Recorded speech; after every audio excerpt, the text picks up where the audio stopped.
Hey loves, Chanel Monique here, aka Automations Bay, and today I'm going to walk you through all the different calendar options available to you on the HighLevel platform. Now, if you don't already have this platform, no worries. Click the link below to sign up, or the link may be in my bio, or you can just comment the word CRM if you're on Instagram. And when you sign up with my affiliate link, I will send you a ton of different resources, including a free business snapshot so that you don't have to start from scratch. Now, for more info, you can watch the intro video on my page or in my bio. But for today, let's just get started. So now this is going to be a two-part video because there are a lot of different options and a lot of different features when it comes to calendars on this platform. So just to get started, we're going to go over to the dashboard. We're going to click on calendars. Once in here, we're going to come up top and we're going to click on calendar settings. We're going to see two options. It's going to say calendars or groups. In order for you to see all your available options, you're going to go to the tab that says Preferences up here at the top. And then you're going to go to where it says Account Preferences. Once we're in here, we're going to choose what day does your weekday start on. My week starts on Monday. I'm going to choose all the calendar options, which is going to be service menu, rooms, and equipments. Then I'm going to come down here. I like my time format, but if you want to military, you have an option of going to the military format. And then down here again, my week starts on Monday. Then I'm going to click Save Preferences. That way we can make sure everything we just chose sticks. Now we're going to come back to the calendar settings at the top. And now you should see all these different options, right? So you should see 5 tabs now. So now the first tab is going to show you the list of all the calendars you've ever created on this platform. If you've never created a calendar before, this will be empty and you'll just see a little blue button that says Add Calendar. Inside groups, this is where you can take the calendars that you have in here and you can group them together, and then maybe you want to place them in your bio or paste that link inside of a website so that your clients can come and they can choose from different calendars that you have. Maybe you have different type of onboardings or different type of consultations, and you want to show them a list of all the different types of calendars you have available for a specific category. You can group those calendars together just to keep it organized, clean, and professional. Inside the service menu tab, what you'll do is you'll create the service calendars here, and then you can group all your service calendars together in a menu, and you'll be able to see all the different menus right here. Then you have the rooms tab. A room could represent any location where services are provided. For example, a room is a specific place in your business where you conduct some type of service, like a massage room, a salon room, a workout room, a pedicure station, something where it's a limited amount of people that can book there at a specific time, right? So you may create rooms for that. Equipment is for special tools and devices that you may use to provide certain or specific services. For example, like a facial machine or a back machine or something like that, right? Certain equipments, if you don't have multiple of it, or if you have a limited amount of those equipments, obviously everybody can't use it at the same time. So you're going to create a calendar specific for that equipment or for that room. So now in a separate video, I am going to show you how to set up a calendar for equipment, for specialty rooms, for service menus, and how to group the calendars together. But for this video, we're just going to go ahead and create the actual calendars, right? So now once you're in this first tab, you're going to come up here to create calendar, and you're going to see all the different types of calendars, individual calendars that you can set up, right? We are going to do a video for each and every one of these calendars and for whatever future calendars there are to come. But for demonstration purposes for today, we're going to start off with the simple calendar, right? This is a basic calendar, the same calendar you see on Calendly or Acuity or any other scheduling tool. There's nothing special about it. You can use it for physical meetings or Zoom meetings or even phone meetings. So we're going to hit select. And the first thing we're going to do is name our calendar. I'm going to name it Consulting with Bella. Right? Bella is my dog, if you do not know. And I'm going to add a description. This is optional, but I do find that when you add a description to anything, whether it's your calendar, a product, or a service, people are more likely to book or purchase just because they have a little bit more information right as they're going to purchase or book, right? So you may have had a whole website telling you what it's about, but when they see it right next to the booking button, they're more likely to book it, to buy it, to purchase it. So the description is going to be something simple like this is a detailed 15-minute consultation with Bella. Diving into the ins and out of bones. A cute little description there, right? Custom URL. Now listen, when it comes to the URLs, booking, consult, those are all going to be taken. I'm almost positive, right? Because you have to create a custom URL for your specific business for this specific calendar. Every time you create a calendar, you have to create a URL. Everybody probably already has booking, consult, free, stuff like that, right? So I'm going to put, I'm going to try to get creative, and I'm going to put Bella Consults. If it wasn't available, it would say underneath it, invalid or not available in red. And if it doesn't, then you're good to go. Meeting duration, I think I said it was 15 minutes, so I'm going to put 15 minutes. And they can book. This is booking availability, right? When can they book? Maybe they can only book on, Tuesdays, Thursdays, and Fridays. I don't know. And they can book from 10 a.m. to 7 p.m. Your meeting location is where you're going to paste your Zoom link or your Google Meets link or whatever app or platform you use to host your meetings. You'll put the link right here. And if you're charging, then you're going to turn on accept payments, and you're going to put however much you're charging. Let's say you're charging $97. So now in this description box, you can describe what the payment is, but I also like to add in my refund and cancellation policy. So it might say something like, this is a one-time non-refundable payment of $97 for one consulting with Bella consultation. By confirming this appointment, you agree that you understand that this is non-refundable, whether you make the appointment or not. Cancellation is not subject to refund or something like that. Whatever you want, put it in your own words. I'm not a lawyer, so I can't give you legal advice of any kind, but I would suggest including a short description of what the payment is, a short description of your refund, and a short description of your cancellation. Again, I'm not a lawyer. I can't advise you on legal advice, but that's how I do it, right?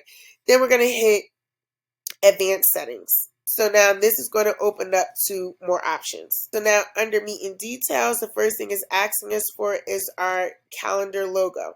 This is not your business logo. This is your calendar logo. Each one of your calendars can have its own logo or picture. Usually it's a picture. That's a personal preference, whichever one you decide. Whatever you do decide, you have to make sure that you're paying attention to the dimensions. It will not accept anything over 180 by 180. That's as big as it can get. No more than 2.5 MB. So if you go to try to upload a logo and it has a red thing saying it's too big, too large, I would suggest going inside Canva and changing the dimensions or shrinking it in there and then uploading it here. Down here, the calendar name, it already migrated over from when we put it before, and the description came over as well, right? So now we're going to scroll down. Now we haven't together added a group, but if you've already created a group, you can add it to the group by selecting and choosing the group here. Down here is already your custom URL. You can add to it if you want, or you can leave it as is. Meeting invite title is the name of the booking. That's what's gonna show up on your Google Calendar, your Outlook, your Apple Calendar. For example, let's say the client's name was Chloe Jones. Then when you go to look at your Google Calendar, it's going to say Chloe Jones. Now you can add stuff to it to say something else, but I would keep it short and keep it cute, right? I usually just leave it as contact name. That's a personal preference though. So real quick, let's get into meeting locations. Meeting locations is where you're going to put your Zoom link or your Google Meets link or whatever platform you're using to meet with them. This is where you'll put that, right? There's two places you can do this. You can put your Zoom link or Outlook link or Google link or Skype, whatever. You can put that link here. And then whenever they book on this calendar, they'll always get this exact link. Or what I like to do is add in each individual team member's permissions. So inside the video where it has team permissions, and when you go set that up, there's also an option for you to put your meeting location. That means each individual team member can have their own specific Zoom link, right? To me, I like that better. It's a personal preference, but you can do either option. Down here, you're going to choose the event color. This is basically the color that is going to show up on your calendar. Your calendar should all be color coded, and you should be able to tell what type of event it is or what type of meeting it is based on the color you choose. Then you'll hit save up here in the corner, and it'll take you to the next page. On the next page, which is the availability tab, because you can always skip tabs by just clicking. But once on this page, you're going to choose your availability. Now you have standard and you have custom. Standard is obviously where it shows you Sunday through Saturday, and all you have to do is select which days or unselect which days you are available. Then you're going to come to the time and you're going to choose your time. Let's say it's 9 a.m. to 7 p.m. I think for this calendar, we did 10 a.m. to 7 p.m., right? And then here, instead of having to do it for each individual day, you can hit copy to all, and it's going to show up like that for each day you have available. So I have Sunday, Wednesday, and Friday checked off. Now, if I added another day, like let's say I just added Monday, I'm going to have to come here and either change it here or just hit copy all again, and it'll change it. If you have a custom, maybe you're only taking appointments or this calendar is only set for a specific day or a specific days. So maybe you have it set for Wednesday the 27th. You're going to be available at 10 a.m. to 5 p.m. And then you also have January, right? Now pay attention because this first arrow skips by month. This other arrow right here, this skips by year. You see, I was going February 2026, 27, 28. If you're not booking that far in advance, you want to make sure you're not selecting this outside arrow, but instead selecting this inside. So I'm just going to click off so it could go back to regular. Click it again, and I'm going to choose for January and maybe, I don't know, January 15th. So this is custom. So this calendar, Consulting with Bella, is only available January 27th, December 27th and January 15th, 10 a.m., 8 a.m., 5 p.m., 5 p.m., right? Personal preference. I'm just going to keep it on standard for demonstration purposes. But everything is the exact same. Whether you, aside from you choosing custom dates, the rest of the setup is the exact same. Reoccurring meeting, maybe you're saying you're available every Wednesday, or you're available weekly, once a week, or once a month, or custom, and it repeats, is the exact same every time, right? That's what reoccurring. Down here, you got your meeting interval, and down here, you'll see what each one of these is. So this is how long the meeting is. I think we said the meeting was going to be 15 minutes. The meeting duration is how long you want the meeting slot to be. So let's say our meeting is 15 minutes and I want the meeting slot to be 20, right? Meaning it's when they book 15 minutes, it's going to actually take up 20 minutes. Minimum scheduling notice, how far in advance do they have to schedule, right? So I like 1 day in advance, but you can make it hours in advance, weeks in advance, or months in advance, right? Maybe they have to book 1 month in advance or 1 hour in advance. That's what the minimum scheduling notice. Date range is how far out can they book? Can they book next year? You see how the calendar allowed you to skip in years? Can they book for next year? Can they book for next month? A lot of times my schedule is set where they can only book maybe 15 days in advance, because I think that a lot of times when you book an appointment a month later, even with all the reminders, you still tend to forget, or you tend to make other plans in between of getting those reminders. 15 days, 14 days, I feel like it's still fresh. So that's why I usually say my calendars, you can't book no more than 15 days in advance. Maximum booking per day. Well, if you leave it blank, it's just going to fill up the calendar. Maybe you say, I only want 6 appointments. That's an option for you. I usually leave mine blank. That's a personal preference. Maximum bookings per slot. That depends on how many people you have in your company that is available to take this consultation. For example, if the calendar is for a specific person, how I put consulting with Bella, then you're only going to have 1 booking per slot, because you're only one person and you can only talk to one person at a time. If you have a calendar and the calendar is just a consulting calendar, it's not specific to a person, and you have multiple team members that can do those consultation, then maybe you'll have 3 bookings or 2 bookings per slot, because 2 people could be on the phone at the same time. And then buffer minutes is just basically how much time do you want in between appointments. So the total amount of time is 20 minutes for appointment, but let's say maybe you still need a 10-minute break in between appointments. You'll put that for buffering time. And then you'll just come up here, hit save, and go to the next page. This page is specific to forms and payments, right?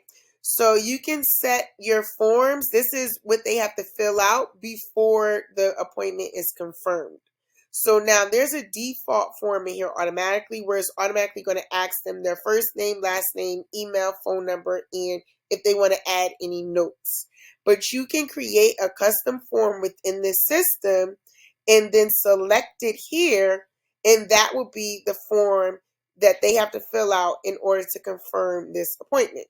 So as you can see, I have a whole bunch of forms in here that I can choose from. Just for demonstration purposes, I'm going to choose our initial system consultation. So now, in order to confirm this appointment, they have to fill out my new initial system consultation. And here you can even add guests, right? So this means that when this person books an appointment, they can opt in to bring somebody with them, right? If it's a free consultation, you may not care. If it's a paid one, you may charge per guest, personal preference. But if you wanted to allow them to bring a guest, you'll just turn this on, and then you can select what you want the system to ask them. So the system may ask them for their name and email. If you select this box, it may just count them, meaning count them as a added guest. Or if you select name and email, you can also opt in to have the system send them a custom form to guest as well, meaning they will also get the new initial system consultation, right? Personal preference, whether you add a guest or not, it really kind of depends on what you have going on. Confirmation page, it can send them a message. Now the system is already going to have a default message in there, but you can change it up. For example, this says, please call our office at, if you have any questions. In most cases, I don't want them to be able to just call my office without an appointment, so I usually take that out.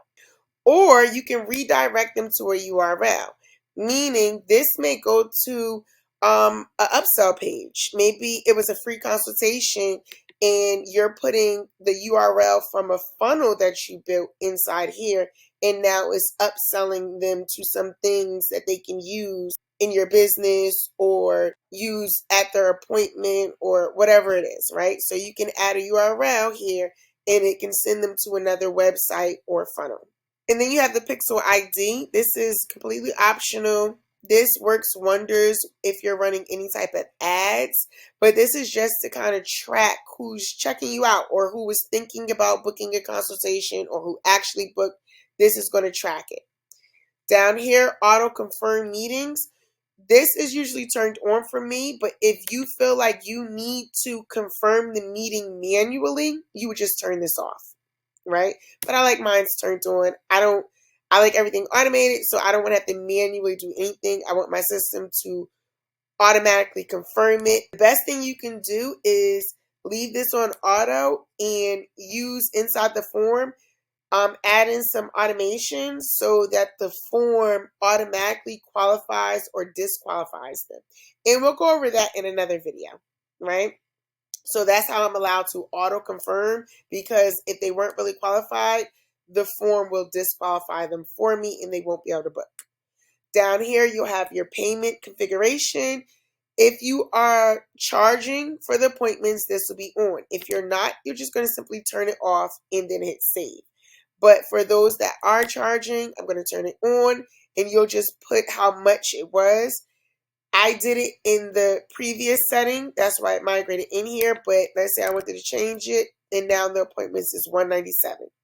You can test this by turning this off and having it on test. And if you are ready to start accepting appointments and making this scheduling link live, then you'll turn it on to live.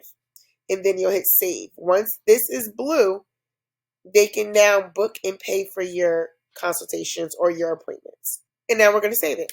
So the next tab is about notifications and additional options. Right now it's asking you about the type of notification, and it's going to be acknowledgement email. As of the time I'm recording this video, there are no other options, so you're not going to do nothing there. Then down here is going to ask you who should receive this notification. I want the person that booked it to receive it. I want their guests to receive it. And now I don't usually check this off, but if you wanted any additional emails to receive it, you can put it here.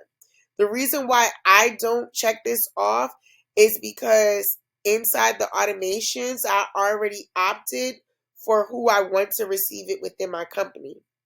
So you can check whether you want all the users to see it, if you want everybody in the company to see it, or if it's a specific person, like I just want Bella to see it, then that would be done in the automations.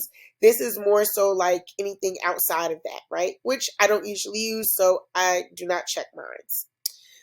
Allow Google Calendar to send invitation or update emails to attendees. This is a personal preference. You can do it. I usually have it set up inside the automations, but it doesn't hurt to add that on. Cancellation and rescheduling. This is a personal preference. Are the people that book this calendar allowed to reschedule or cancel at their own convenience? If no, then you'll just turn it off. If yes, then you'll just turn it back on. Down here, you'll be able to see what they'll see, like what notes they'll receive about this appointment.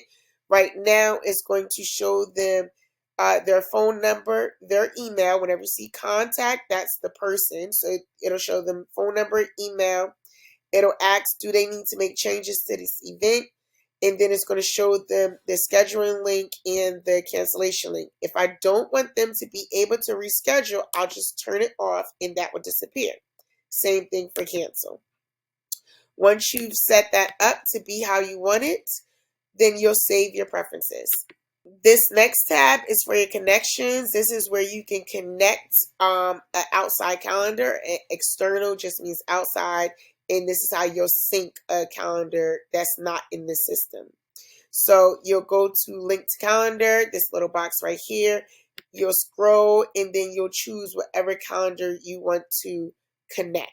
If you don't have calendar options in here, then you're just going to select set up external calendar and then you'll hit save. And last but not least, this is where we're going to go to customize how our calendar looks. This does not affect how it functions, so if you want to be done, you can. This part is completely optional.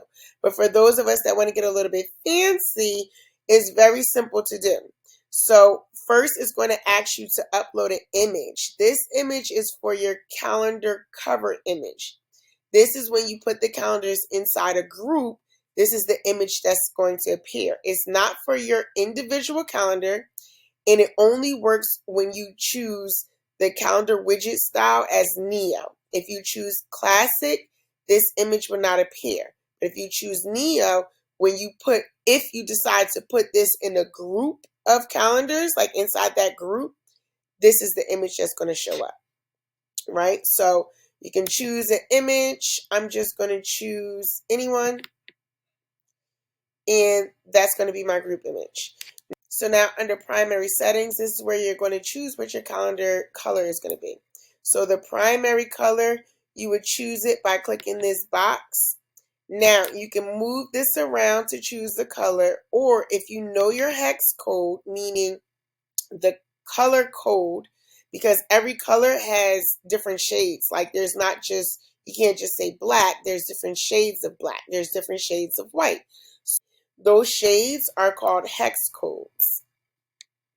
So now you can type in what your hex code is right here. I'm just going to copy this and then move this so you can see. If you have your hex code, you would just paste it right here, hit enter, and then it'll move to be that color, and then boom, that's your color down here. The background color, this is going to set the background color that serves as a background for both date, time, selector, and form. So now maybe my background color is going to be, I don't know, green. I'm just picking two colors that stand out from each other so that when we preview, you can see where the primary color lands and where the background color lands. Then down here, this is what you want your button to be. So everything in the system, when they're submitting, you have to choose a button, like what you want the button to say. So here, you can leave it as schedule meeting, or maybe you can put book now. Of course, I would make it look nice. Book now, whatever you want, right?